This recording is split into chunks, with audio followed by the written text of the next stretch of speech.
News টুডেতে আপনাদেরকে স্বাগত। আমি দিক দেখে নিচ্ছি এই মুহূর্তের বিশেষ কিছু খবর। রেড রোডে ঈদ নামাজে মমতা বন্দ্যোপাধ্যায়ের সঙ্গে অভিষেক বন্দ্যোপাধ্যায়ও। মুখ্যমন্ত্রী বলেই দিলেন, কেউ গোলমাল পাকাতে এলে মনে রাখবেন দিদি আছে।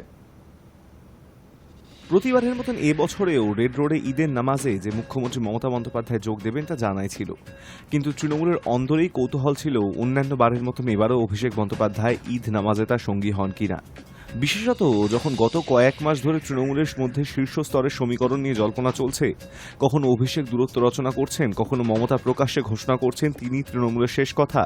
তবে মুখ্যমন্ত্রীর ইংল্যান্ড সফরের আগে দুজনের মধ্যে সমীকরণ অনেকটাই মসৃণ হয়েছিল বলেই শাসক শিবিরের অন্দরে খবর ছিল। তা আরও বেশি প্রমাণ্য রূপ পেয়েছিল অভিষেক দলের প্রায় 4,500 প্রতিনিধিকে একটি ভার্চুয়াল বৈঠক করায়, যেখানে উপস্থিত ছিলেন প্রবীণ প্রজন্মের নেতা সুব্রত বক্সী, যে বৈঠকে অভিষেককে আমাদের সকলের নেতা বলে অভিহিত করেন। সেই আবহে অভিষেক এবারও ঈদের নামাজে মমতার সঙ্গে রেড রোডে আসবেন বলে ধরে নেওয়া হচ্ছিল। বাস্তবেও তেমনটাই হয়েছে, ফলে হাঁপ ছেড়েছেন তৃণমূলের একটি অংশ। প্রায় 6 মাস পর গত 27শে ফেব্রুয়ারি নেতাজি ইন্ডোর স্টেডিয়ামে একই মঞ্চে দেখা গিয়েছিল মমতা বন্দ্যোপাধ্যায় এবং অভিষেক বন্দ্যোপাধ্যায়কে। 34 দিন পর সেই দৃশ্যের পুনরাবৃত্তি হল। সোমবার সকাল 9টা নাগাদ রেড রোডে মুখ্যমন্ত্রী যান। তার সঙ্গে ছিলেন তৃণমূলের সর্বভারতীয় সাধারণ সম্পাদক তথা ডায়মন্ড হারবারের সাংসদ অভিষেক এবং মন্ত্রী জাভেদ খান। মমতা এবং অভিষেক সমাবেশে বক্তৃতাও করেন। দুজনের বক্তব্যের সিংহভাগ জুড়েই ছিল রাজ্য এবং দেশে সম্প্রীতি রক্ষার আহ্বান। একই সঙ্গে গোলমাল পাকানোর চেষ্টা করার জন্য কেন্দ্রের শাসক দলকে নিশানা করেন তারা। মমতা এক ধাপ এগিয়ে সিপিএম বিজেপিকে একই বন্ধনীতে ফেলে আক্রমণ করেন। মুখ্যমন্ত্রী বলেন, লাল আর গেরুয়া এক হয়ে অশান্তি করছে। আমরা বিভাজনের রাজনীতি করি না, ধর্মের নামে ব্যবসা করে কিছু রাজনৈতিক দল। ভাষণে বরাবরের মতন ওই সর্বধর্ম সমন্বয়ের কথা বলেন মুখ্যমন্ত্রী। জানান সব ধর্মের প্রতি তিনি শ্রদ্ধাশীল। উপস্থিত সকলকেই সাবধান করে জানান, কেউ কেউ গোলমাল পাকানোর চেষ্টা করছেন, প্ররোচনায় যেন কেউ পা না দেন। সেই প্রসঙ্গে তিনি বলেন, কেউ গোলমাল পাকাতে এলে মনে রাখবেন দিদি আছে। সাম্প্রতিক লন্ডন সফরের প্রসঙ্গ উত্থাপন করেন মুখ্যমন্ত্রী। জানিয়ে দেন, ঈদের অনুষ্ঠানে উপস্থিত থাকতে তিনি বিদেশের একটি অনুষ্ঠান বাতিল করে কলকাতায় ফিরে এসেছেন। তার কথায়, আমার বাইরে যাওয়া জরুরি নয়, আমাদের লোকের শুভকামনাটা জানানো জরুরি। অক্সফোর্ডের কেলগ কলেজের ঘটনা প্রসঙ্গ টেনে এনে বামরামকে খোঁচা দিয়ে মুখ্যমন্ত্রীর সংযোজন। কয়েকজন কলকাতা থেকে টিকিট কেটে গিয়ে প্রশ্ন করছিল, আপনি কি হিন্দু? আমি গর্বের সঙ্গে বললাম, আমি হিন্দু, আমি মুসলিম, আমি শিখ, আমি ইসাহি, আমি একজন ভারতীয়। মুখ্যমন্ত্রীর পরেই বক্তৃতা করেন অভিষেক। মুখ্যমন্ত্রীর সুরেও তিনি কোনো প্ররোচনায় পা না দেওয়ার আহ্বান জানান। কেউ গোলমাল পাকাতে এলে রেয়াত করা হবে না, এমনই হুঁশিয়ারি দেন তিনি। অভিষেক বলেন, মৃত্যু পর্যন্ত একতা বজায় রাখতে হবে, সবাইকে মিলেমিশে থাকতে হবে। Hi news Network. ঈদের সকালে পার্ক সার্কাসে রিজওয়ানুরের বাড়িতে মুখ্যমন্ত্রী, সঙ্গী অভিষেক বন্দ্যোপাধ্যায়। ঈদের সকালে রিজওয়ানুর রহমানের বাড়িতে মুখ্যমন্ত্রী মমতা বন্দ্যোপাধ্যায় ও অভিষেক বন্দ্যোপাধ্যায়। রেড রোডে সকলকে শুভেচ্ছা জানানোর পরেই পার্ক সার্কাসে চলে যান তারা। লাল মসজিদ থেকে পায়ে হেঁটে যান সাদা মসজিদ পর্যন্ত। এরপরেই হাজির হন পার্ক সার্কাসে রিজওয়ানুর রহমানের বাড়িতে। কথা বলেন পরিবারের সদস্যদের সঙ্গে। প্রতি বছরের মতো এবারও সকালে প্রথমে রেড রোডে যান মুখ্যমন্ত্রী মমতা বন্দ্যোপাধ্যায়। সেখানে নামাজ পাঠের জন্য হাজির হওয়া মুসলিমদের শুভেচ্ছা জানান। তারপরেই অভিষেককে সঙ্গে নিয়ে পার্ক সার্কাসে পৌঁছে যান মুখ্যমন্ত্রী। লাল মসজিদের সামনে নেমে পড়েন গাড়ি থেকে। এরপর সেখান থেকে প্রায় 1 কিলোমিটার রাস্তা পায়ে হেঁটে যান সাদা মসজিদ পর্যন্ত। রাস্তায় দুপাশে থাকা আম জনতাকে শুভেচ্ছা জানান তিনি। এরপরে রিজওয়ানুরের বাড়িতে পৌঁছে যান মুখ্যমন্ত্রী। রিজওয়ানুরের স্মৃতিতে তৈরি বেদিতে মাল্যদান করেন। কথা বলেন পরিবারের সদস্যদের সঙ্গে। বেশ কিছুক্ষণ সেখানেই ছিলেন তিনি।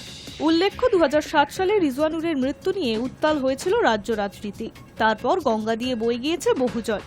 রিজওয়ানুরের দাদা রুকবানুর বর্তমানে চাপড়ার তৃণমূল বিধায়ক। তার পরিবারের খবরাখবর নিয়মিতই রাখেন মুখ্যমন্ত্রী মমতা বন্দ্যোপাধ্যায়। গত বছরেও অভিষেক বন্দ্যোপাধ্যায়কে নিয়ে রিজওয়ানুরের বাড়িতে যান মুখ্যমন্ত্রী। এবারেও তার হেরফের হয়নি। Hi news Network. একদিকে রেড রোডে ঈদের নামাজ থেকে সম্প্রীতির বার্তা দিয়েছেন মুখ্যমন্ত্রী, অন্যদিকে রামনবমী নিয়ে বঙ্গ রাজনীতির উত্তাপ ক্রমেই বাড়ছে। আগামী 6 এপ্রিল রামনবমী। অতীতে রামনবমীর দিন রাজ্যে একাধিক হিংসার ঘটনা ঘটেছিল। এবারেও তার পুনরাবৃত্তির আশঙ্কা উড়িয়ে দিচ্ছে না শাসক বিরোধী থেকে রাজ্য প্রশাসন। ইতিমধ্যেই নবান্নের তরফে একগুচ্ছ নির্দেশিকা জারি করা হয়েছে। সোমবার রেড রোডে ঈদের নামাজ থেকে সম্প্রীতির বার্তা দিয়েছেন মুখ্যমন্ত্রী মমতা বন্দ্যোপাধ্যায় ও দলের সর্বভারতীয় সাধারণ সম্পাদক অভিষেক বন্দ্যোপাধ্যায়। অন্যদিকে হিন্দুত্বের অধিকার রক্ষার দাবিতে 6 এপ্রিল সকলকে রাস্তায় নামার ডাক দিয়েছেন বিরোধী দলনেতা শুভেন্দু অধিকারী।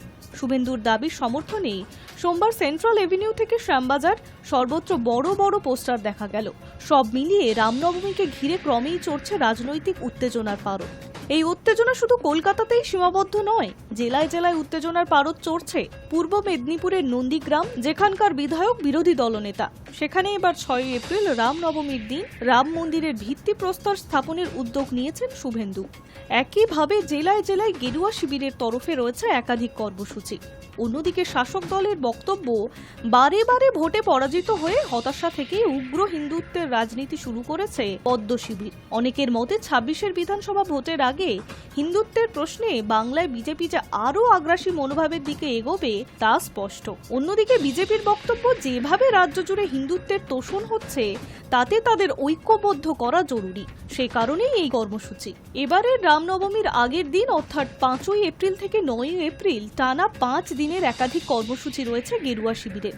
তাৎপর্যপূর্ণভাবে মোথাবাড়ির প্রসঙ্গ টেনে কয়েকদিন আগে শুভেন্দু এও বলেছেন, পরিস্থিতি যেদিকে এগোচ্ছে তাতে রামনবমীতে বহু জায়গায় মানুষ আক্রান্ত হতে পারে, তাই বাংলায় অবিলম্বে রাষ্ট্রপতি শাসন জরুরি। পাল্টা হিসেবে তৃণমূলের মুখপাত্র কুণাল ঘোষ বলেন, বিজেপির মূল উদ্দেশ্য বাংলায় অশান্তির আবহ তৈরি করা, সেই জন্যই ওরা লাফালাফি করছে। ওদের প্ররোচনায় মানুষ পা দেবেন না। যেভাবে এখন থেকেই রাজনৈতিক উত্তেজনা চড়তে শুরু করেছে তাতে সিঁদুরে মেঘ দেখছে প্রশাসনও। Hi news network. ফিনিশার হতে পারলেন না ধোনি। নীতিশের ব্যাটিং, হাসরাঙ্গের বোলিংয়ে মৌসুমের প্রথম জয় রাজস্থানের। ব্যাটে নীতিশ রানা, বলে ওয়ানিন্দু হাসরাং। এই দুই ক্রিকেটারের দাপটে আইপিএলের তৃতীয় ম্যাচে এসে প্রথম জয় পেল রাজস্থান রয়্যালস। অন্যদিকে টানা দ্বিতীয় হার চেন্নাই সুপার কিংসের। ঘরের মাঠে আরসিবির কাছে হারের দুদিনের পর এবার গুয়াহাটিতে এসেও হারতে হলো। শেষ পর্যন্ত চেষ্টা করেও পারল না। শেষে দলকে জেতানোর আপ্রাণ চেষ্টা করলেন মহেন্দ্র সিং ধোনি। শেষ ওভারে তিনি আউট হতেই সব আশা শেষ হয়ে যায়। আগে ব্যাট করে রাজস্থান 182 তুলেছিল, জবাবে চেন্নাই থেমে গেল 176 রানে, হারল 6 রানে। চলতি আইপিএলে এই প্রথম বিপক্ষের মাঠে খেলতে নেমেছিল চেন্নাই। দেখা গেল এই মৌসুমেও ধোনি প্রেম কমেনি সমর্থকদের। গোটা স্টেডিয়ামেই হলুদ জার্সি ছড়াছড়ি। গোটা ম্যাচ সমর্থকেরা চেন্নাইয়ের নামে চিৎকার করলেন। খেলাটা বর্ষা পাড়া না চিপকে সেটা গুলিয়ে যাচ্ছিল। তবে সেই সমর্থকদের আস্থার দাম রাখতে পারল না চেন্নাই। 183 রান তাড়া করতে নেমে শুরুটা মোটেই ভালো হয়নি চেন্নাইয়ের। প্রথম ওভারেই তারা হারায় রাচিন রবীন্দ্রকে। আগের দুটি ম্যাচে ভালো খেললেও রাচিন এদিন 0 রানেই ফিরে যান। এদিনও রাহুল ত্রিপাঠীকে ওপেন করতে নামানোর রাস্তা থেকে সরে আসেনি চেন্নাই। তবে বড় রান করে দলের আস্থা অর্জন করতে এদিনও ব্যর্থ রাহুল। 3টি 4 এবং একটি 6-এর সাহায্যে 19 বলে 23 রান করে হাসরাঙ্গের বলে সিমরান হেটমায়ারের হাতে ক্যাচ দিয়ে ফিরে যান। দলকে টেনে তোলার চেষ্টা করতে থাকেন ঋতুরাজ। মাঝে কিছুক্ষণ সঙ্গী হিসেবে পেয়েছিলেন শিবম দুবেকে। 10 বলে 18 করে হাসরাঙ্গের বলে এক হাতে দুবের ক্যাচ ধরেন রিয়ান পারাগ। হাসরাংকে আল্লু অর্জুনের সিনেমা পুষ্পার ধাঁচে উচ্ছ্বাস প্রকাশ করতে দেখা যায়। পরে বিজয় শঙ্করকে আউট করেও একই রকম উচ্ছ্বাস করেন তিনি। চেন্নাইয়ের ভরসা ছিল ঋতুরাজ এবং রবীন্দ্র জাডেজার জুটি। দুজনে মিলে 37 রানে জুটি গড়েছিলেন। আগ্রাসী হতে গিয়ে উইকেট খোয়ান ঋতুরাজ। এই ম্যাচে অবশ্য দেরি করে নামেননি ধোনি। ঋতুরাজ ফিরতেই 7 নম্বরে নামেন। তখনও জিততে বাকি ছিল 58। তবে এই ধোনি আগের মতন নন। 4-6 মেরে একটা চেষ্টা করেছিলেন বটে, তবে শেষ ওভারে সন্দীপ শর্মার বলে ফিরে গেলেন হেটমায়ারের দুরন্ত ক্যাচে। এর আগে টস জিতে বোলিং নিয়ে শুরুতেই সাফল্য পায় চেন্নাই। খালিল আহমেদকে প্রথম বলে 4 মেরেও তৃতীয় বলে রবিচন্দ্রন অশ্বিনের হাতে ক্যাচ তুলে দেন যশস্বী জয়সওয়াল। সঞ্জু স্যামসনের সঙ্গে ক্রিজে যোগ দেন নীতিশ। আগের দুটি ম্যাচে রান না পেলেও এই ম্যাচ শুরু থেকেই চালিয়ে খেলতে থাকেন তিনি। রানার আগ্রাসী ব্যাটিংয়ের সামনে চেন্নাইয়ের কোনো বোলারই দাঁড়াতে পারছিলেন না। জেমি, ওভারটন, আশ্বিন, খালিল কাউকে রেয়াত করছিলেন না রানা। স্যামসন বরং ধীর গতিতে খেলছিলেন, রানাকে বেশি খেলার সুযোগ করে দিচ্ছিলেন। তবে নূর আহমেদের বলে রাচিনের হাতে ক্যাচ দিয়ে ফিরে যান সঞ্জু। তবে রানাকে থামানো যাচ্ছিল না। সামনে যেই আসছিলেন দিশেহারা হয়ে যাচ্ছিলেন। রানা সবচেয়ে বেশি নির্দয় ছিলেন আশ্বিনের ওপর। তার বলেই উইকেট খোয়ালেন। তবে এক্ষেত্রে ধোনি আশ্বিনের যুগলবন্দি লক্ষণীয়। 12তম ওভারের দ্বিতীয় এবং তৃতীয় বলে আশ্বিনকে 6 এবং 4 মারেন নীতিশ। মনে হচ্ছিল মৌসুমের প্রথম 100 রানটি রবিবারই হয়ে যাবে। চতুর্থী বলটি করার আগে একটু থমকে যান আশ্বিন। বলটি করেন উইকেটের অনেক বাইরে। ক্রিজ ছেড়ে এগিয়ে আসা রানা ব্যাট বাড়িয়েও নাগাল পাননি। ধোনি সেই বল ধরে অনায়াসে স্টাম্প ভেঙে দেন। মুহূর্তের অসতর্কতায় আউট হয়ে হতাশ হয়ে পড়েন কেকেআরের প্রাক্তন ক্রিকেটার। রানা আউট হওয়ার পর রাজস্থানের রানের গতিও কমে যায়। ধ্রুব জুয়েল, ওয়ানিন্দু হাসরাং বেশিক্ষণ টিকতে পারেননি। চালিয়ে খেলার সিদ্ধান্ত নিয়েছিলেন রিয়ান। তিনি 37 রানে ফেরেন। Hi news network. স্টার্কের 5 উইকেট, ব্যাটে ঝড় ডুপ্লেসি অভিষেকের। দিল্লির কাছেও হেরে গেল হায়দ্রাবাদ। আইপিএলের লড়াইয়ে দিল্লি ক্যাপিটালসের কাছে 7 উইকেটে হেরে গেল সানরাইজার্স হায়দ্রাবাদ। প্রথমে ব্যাট করার সুযোগ পেয়েও মিচেল স্টার্কের দাপটে প্রত্যাশা মতন রান করতে পারেননি প্যাট কামিন্সের হায়দ্রাবাদ। 18.4 ওভারে 10 উইকেটে 163 রান করেন তারা। জবাবে 16 ওভারে 3 উইকেটে 163 রান দিল্লির। টস জিতে প্রথমে ব্যাট করার সিদ্ধান্ত নেয় কামিন্স, কিন্তু তার সেই সিদ্ধান্ত কাজে এলো না। হায়দ্রাবাদের বিস্ফোরক ব্যাটিং লাইন আপে রবিবার দুবার ধস নামালেন কামিন্সেরই দেশজ সতীর্থ Mitchell Starc. Kolkata Knight Riders ছেড়ে দেওয়া ফাস্ট বোলারের দাপটেই ইনিংসের শুরু থেকেই চাপে পড়ে যায় কামিন্সের দল। 35 রানে 5 উইকেট নিয়ে হায়দ্রাবাদকে কোণঠাসা করে দিলেন স্টার্ক। তবু হায়দ্রাবাদ লড়াই করার মতন জায়গায় পৌঁছয় অনিকেত বর্মার ইনিংসের সুবাদে। 41 বলে 74 রান করেন তিনি। মূলত একাই ব্যাট হাতে লড়াই করেন দলের হয়ে। অভিষেক শর্মা, ট্র্যাভিস হেড, ঈশান কিষান, নীতিশ কুমার রেড্ডি পরপর আউট হয়ে যান। অভিষেক রান আউট হলেও বাকি তিনজনকে সাজঘরে ফেরান স্টার্ক। অভিষেকের রান আউটের ক্ষেত্রেও তার অবদান ছিল। 4.1 ওভারে 37 রানে 4 উইকেট হারিয়ে চাপে পড়ে যায় হায়দ্রাবাদ। সেই অবস্থায় অনিকেতের সঙ্গে দলের ইনিংসের হাল ধরেন হেনরি ক্লাসেন। দক্ষিণ আফ্রিকার ব্যাটার করেন 19 বলে 32। পঞ্চম উইকেটে যুক্তিতে তারা তোলেন 77 রান। মোহিত শর্মার বলে ক্লাসেন আউট হওয়ার পর আবার চাপ তৈরি হয় হায়দ্রাবাদ ইনিংসে। পরপর ফিরে যান অভিনব মনোহর এবং কামিন্স। 123 রানে 7 উইকেট হারানোর পরেও অনিকেত 22 গজের একদিক আগলে রেখেছিলেন। শেষ পর্যন্ত তাকেও আউট করেন কুলদীপ যাদব। 41 বলের ইনিংসে 5টি 4 এবং 6টি 6 মারেন অনিকেত।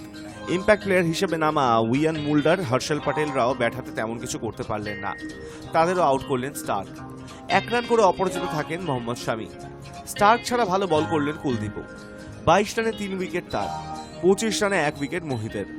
জয়ের জন্য 164 রানের লক্ষ্যে ব্যাট করতে নেমে সহজে জয়ের দরজার কাছে পৌঁছে গেল দিল্লি।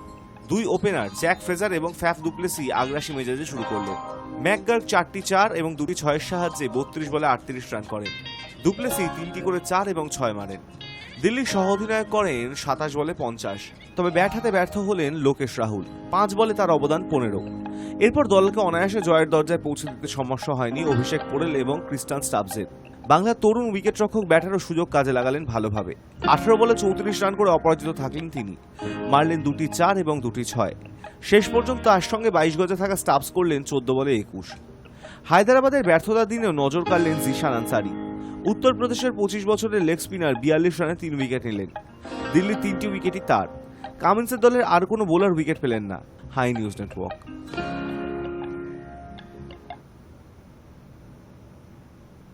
এইচএস জাভির জোড়া ফলায় বিদ্ধ নর্থ ইস্ট। সেমিফাইনালে মোহনবাগানের সামনে জামশেদপুর। আইএসএল এর গ্রুপ পর্বে জামশেদপুরের ওপরে শেষ করেছিল নর্থ ইস্ট ইউনাইটেড। দলের আলাদিন আজারেইয়ের মতো বিধ্বংসী স্ট্রাইকার।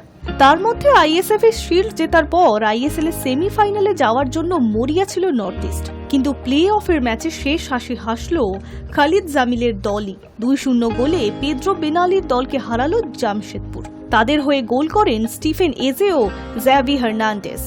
সেমিফাইনালে জামশেদপুরের সামনে লিগ শিল্ড জয়ী মোহনবাগান। ম্যাচের ফলাফল যাই বলুক না কেন, পরিসংখ্যান বলবে অন্য কথা। প্রায় 70% বলের দখল ছিল নর্থ ইস্টের দখলে। মোট শটের দিক থেকে এগিয়ে ছিল তারা, কিন্তু পার্থক্য গড়ে দিল স্টিফেন এজের গোল। ম্যাচের 29 মিনিটে বক্সের ডান দিক থেকে বল পেয়ে যান তিনি। ডান পায়ে জোরালো শটে গুরপ্রীত সিংকে পরাস্ত করেন। তারপরেই সেই চিরপরিচিত বাঘের মতো হাঁটা। তিনি ডিফেন্স করলেন বাঘের মতোই। আলাদিন আজারাইদের নড়তে দেয়নি জামশেদপুরের ডিফেন্স। রিদিম ল্যাংদের শট বাঁচান আলবিনো গোমেজ। জিতিনের একটি শট অল্পের জন্যই লক্ষ্যভ্রষ্ট হয়। 88 মিনিটে জামশেদপুরের মোবাসির রহমান লাল কার্ড দেখলেও ডিফেন্স আঁটোসাঁটো রেখেছিলেন প্রণয় হালদাররা। ম্যাচের শেষ দিকে নর্থ ইস্টের ক্রমশ চাপ বাড়তে থাকে। একাধিকবার গোলের সুযোগ তৈরি হয়, কিন্তু এদিন আর আলাদিনের প্রদীপ জ্বলে ওঠেনি। বরং ম্যাচের একেবারে শেষ লগ্নে দ্বিতীয় গোল করেন জ্যাভি হার্নান্ডেজ। বক্সের ডান দিক থেকে 3 জনকে ঋত্বিক দাস বল বাড়ান। সেখান থেকেই কার্যত ফাঁকা গোলে বল ঠেলে দেন জ্যাভি। সেমিফাইনালে খালিদ জামিলের দলের সামনে মোহনবাগান। এবার মোহনবাগান জেতে নাকি জামশেদপুর, সেটাই দেখার। High news network. ভিকি কৌশলের কাছে হার ভাইজানের। বক্স অফিসে সিকান্দার হওয়ার দৌড়ে ব্যর্থ সালমান খান। রবিবার মহাসমারোহে গ্র্যান্ড এন্ট্রি নিয়েছেন সালমান খানের বহু প্রতীক্ষিত ছবি সিকান্দার।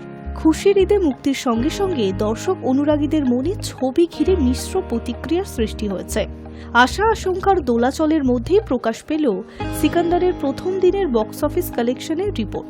আর সেই ফলাফল জানিয়ে দিচ্ছে প্রথম দিনের নিরিখে সিকান্দার ভিকি কৌশলের ছাবাকে হারাতে ব্যর্থ। স্যাকনিকের রিপোর্ট বলছে ভিকি কৌশল অভিনীত ছাবা ছবিটির প্রথম দিনের বক্স অফিস কালেকশন ছিল 31 কোটি টাকা। সেই রেকর্ড ভাঙতে পারল না ভাইজান। তার সিকান্দারের প্রথম দিনের কালেকশন 26 কোটি টাকা। ইতিপূর্বে ঈদে সালমানের মুক্তিপ্রাপ্ত ছবিগুলির নিরিখে তা বেশ খারাপ। 2016 সালের ঈদে মুক্তি পায় সালমান অভিনীত সুলতান, যার প্রথম দিনের বক্স অফিস কালেকশন ছিল 36.54 কোটি টাকা। এরপর 2023 সালের ঈদে মুক্তি পায় সালমান খান অভিনীত টাইগার 3, যার প্রথম দিনের কালেকশন ছিল 53.3 কোটি টাকা। সেই হিসেবে সালমানের নিজের অন্যান্য ছবির তুলনায় বেশ খানিকটা পিছিয়ে রয়েছে সিকান্দার। পাশাপাশি বিশ্বব্যাপী বক্স অফিস হিসেবে আশানুরূপ সাফল্য পায় ছবিটি। বিশেষজ্ঞরা সিকান্দারের সাফল্য নিয়ে সন্দেহ প্রকাশ করেছেন। Hi news Network. News today এখন এই পর্যন্তই। দেখতে থাকুন হাই নিউজ, নির্ভীক, নিরপেক্ষ।